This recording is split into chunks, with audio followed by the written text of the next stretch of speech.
Let me tell you something I'm pretty sure you already know. Life is going to knock you down. It happens to every single one of us, no exceptions. So the real question isn't if you're going to fall, it's what you do after. It's all about how you get back up. And this quote, man, it just says it all, right? We all hope for that smooth ride, but life, it's unpredictable. It can be really, really unforgiving. This isn't about being negative, not at all. It's about being ready for the storm when it comes. And this is exactly how it feels sometimes. It's not just one single hit. It's this relentless pressure that can just beat you down. And if you don't fight back, it'll keep you there for good. The honest-to-God truth is, nothing hits harder than life itself. Okay, so let's get into what you do when that happens. Because, just understanding the nature of the fight, that's the very first step to actually winning. This right here, this is where we have to completely redefine what strength even is. We always think toughness is about how much force we can dish out. But real grit, true strength, it's all about endurance. It's about how many hits you can take and still, somehow, refuse to stay down. So if winning isn't about hitting the hardest, then what is it? I mean, how is it actually done when everything seems stacked against you?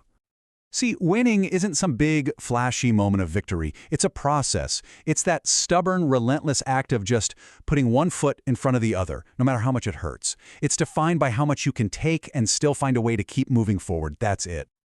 Just think about that for a second. The pain of the struggle, whether it's physical or emotional, yeah, it might last for a minute or an hour, maybe even a year, but eventually it's going to subside. Something else will take its place. But quitting, that feeling, that regret, man, that lasts forever. Victory isn't always some giant leap. Most of the time, it's found in these tiny little moments, in fighting for every single inch. The margin for error is so small, One half step too early or too late, and you just miss it. Those inches that you need, they're all around you, in every minute and every second of the fight. So at the end of the day, it all boils down to this one question. When you're tired, when you're beaten down, you've got to dig deep and decide, who are you going to be in this moment? The person who stays on the mat, or the one who finds a way, anyway, to move forward?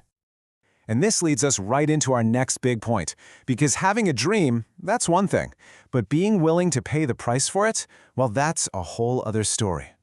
You have to protect your dream. People who can't do something themselves, they're going to be the first ones to tell you that you can't. You just have to tune them out. If you want something, go get it, period.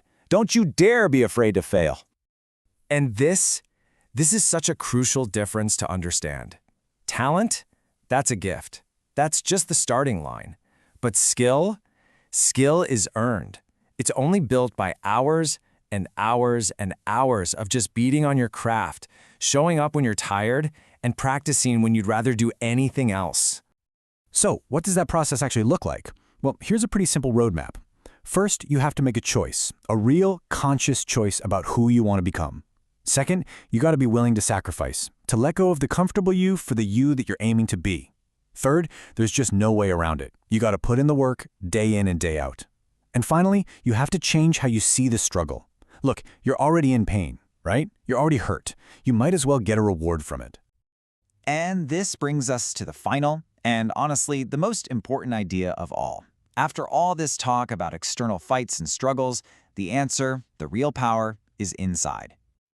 Now this is a profound shift in thinking.